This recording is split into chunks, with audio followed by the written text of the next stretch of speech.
Hey everyone, Kristin Sherry here with you again for another episode from my award-winning book, Maximize 365, a year of actionable tips to transform your life. So today we're going to dive back into the finance section. I've been jumping around between health and wellness and career and finance. I'm going to loop in relationships pretty soon. But we're going to talk today about needs versus wants. And this is going to be sort of a mindset shift to help you reach your savings goals. So the quote comes from the Rolling Stones that says, "You can't always get what you want, but if you try sometime, you find you get what you need." So financial needs, of course, are essential to live and work. You need housing, food, clothing, insurance, transportation, fuel for your car, electricity. So we have all of those needs.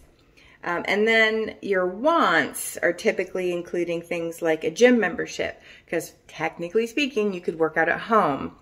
And then, I know it's hard for some people to do that though, entertainment, eating out, drive-through lattes, designer clothes, travel, and brand new cars. So NerdWallet recommends a rule that I think is really helpful. It's a 50-30-20 rule. So that rule of thumb means 50% of your income is allotted to your needs, those things like transportation and necessary clothing, not extravagant clothing, but unless, of course, if you're in a job that requires you to dress a certain way, then you have to start using things like getting things on sale or maybe off season and things like that. But that's another entry that I do actually talk about in this book. So the 50% goes to needs, then 30% to your wants, and 20% to savings and debt repayment. You can't make yourself go into this scarcity mode so much that you never spend money on anything you enjoy, because then that's when you start to go on benders and have like spending binges and things like that. And you work hard for your money, so you should be able to buy some things that you want. So if you don't have emergency savings though, or if you have stressful debt, I recommend flipping the wants and the savings debt repayment so that it's 20% for wants and 30%.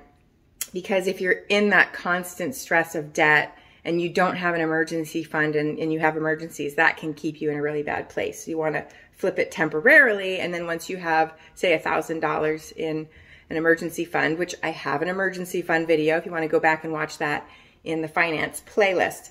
Okay, so here's your idea for action. So organize your budget with all the needs listed at the top. Organize all the needs first, and then followed by the wants at the bottom. And so if you haven't created a budget, there's a household budget entry in the book, which we will get to. Or if you want to get the book to read ahead, you can do that as well. So if you've created a budget, you want to use the amount of your take-home pay after taxes to allocate your needs, wants, and savings and repayments. So you're going to list those out in an Excel spreadsheet or whatever you want to use, an app or something like that. So here's an example. So if you had a $3,400 take-home pay each month, your needs would be $3,400 times 0.50 to get that 50%. And that would be $1,700 a month would be for your needs. That helps you determine if you can afford the mortgage on a house you're thinking of buying too. And then your wants is going to be the $3,400 times 0.30 for the $1,020 a month. And then your savings and debt repayment is going to be the $3,400 times 0.20, which is $680 a month that you'd be saving or applying to debt repayment. And you would flip that, of course, if you had stressful debt or didn't have an emergency fund. So I hope you find that helpful, the needs versus wants, and really calculating that. Really challenge yourself. Is this really a need or is it a want? And let me know in the comments if you already do something like the 50-30-20 rule of thumb, and do you have a better way that could help other people who are watching this video. So I hope this was helpful. Subscribe to the channel so that you can hear about all of the other financial, career, relationship, spiritual well-being, and health and wellness tips that I'll be sharing. It's going to take me 3 years, but we're going to get through it. Take care.